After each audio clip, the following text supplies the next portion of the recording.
Hello everyone and welcome back to another video. Today we're going to be going over the Math Analysis and Approaches course in the Diploma program. This video will serve as a guide on how to succeed and tackle this course whether you decide to take it at the SL or HL level. In our previous video, we discussed the structure of the program and the different papers involved in the Math Analysis course, so if you haven't seen it, make sure to check it out. Alright, without further ado, let's get into the different units in the course. In the Math Analysis course, there are 5 main units known as Numbers and Algebra, Functions, Geometry and Trigonometry, Statistics and Probability, as well as Calculus. The difference between SL and HL arises when looking at the subtopics under these 5 units, as HLs will study extra topics. For example, topics like complex numbers, vectors, and the extended binomial theorem are just some of the topics that are in the HL syllabus, but not in the SL syllabus. So, how are assessments structured and what questions can you expect?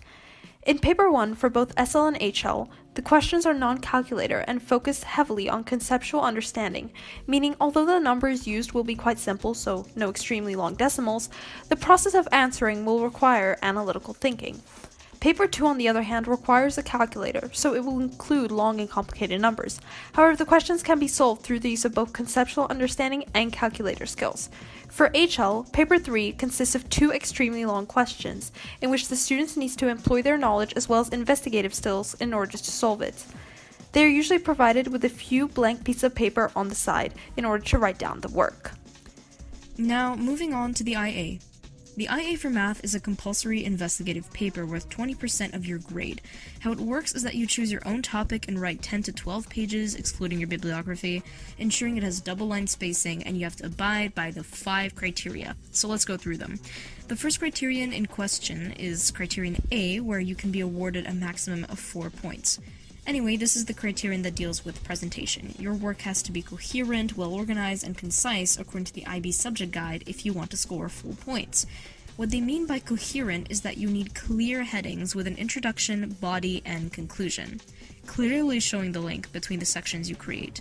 To organize this well, the content of each section needs to be relevant to what you've titled them. And at last, a quote-unquote concise paper refers to one that does not have unnecessary repetition and includes only what is the most pertinent.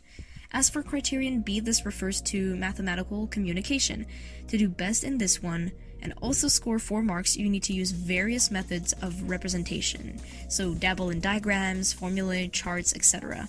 You need to use proofs where it's necessary, and you have to use various terms, symbols, and notations correctly. Even if minor errors aren't necessarily penalized, be careful not to have too many. Next, criterion C, personal engagement, has a maximum of 3 marks. This is a bit more of a subjective criterion, but as long as you choose something you really are passionate about and something you're interested in for your IA, that will naturally be evident in your work. It can be especially clear if you have a particularly unique topic, so it would be smart to think about which aspects of mathematics really fascinate you right now. And we also have criterion D, reflection. To score 3 marks, you need substantial evidence of critical reflection, which means that you have to go beyond just explaining your results, but demonstrate their impact and your understanding of your topic. Finally, criterion E, the use of mathematics. This differs for SL and HL students. This one has 6 marks, and your mathematics has to be at the level of the course and it has to be correct, as well as not too simplistic. The way this differs for HLs is that they have to show sophistication, rigor, and precision in their work. So this means that HL topics need to be explored, and if they're SL ones, they have to be investigated deeper. You also have to be able to justify the inclusion of mathematical claims you add to your paper. Phew, that's it for the IA. It's quite a lot, sure, but the subject guide says that at least 10 to 15 hours of teaching or class should be allocated to explaining it, so, don't worry. Just find something you'd love to explore. Now, if you're struggling to choose between taking Math Analysis HL or SL, ask yourself some questions. Do you enjoy math? Do you want to study something in university that requires Math HL? Some examples of courses in university that require Math HL are engineering courses, some advanced economic courses, computer science courses, etc.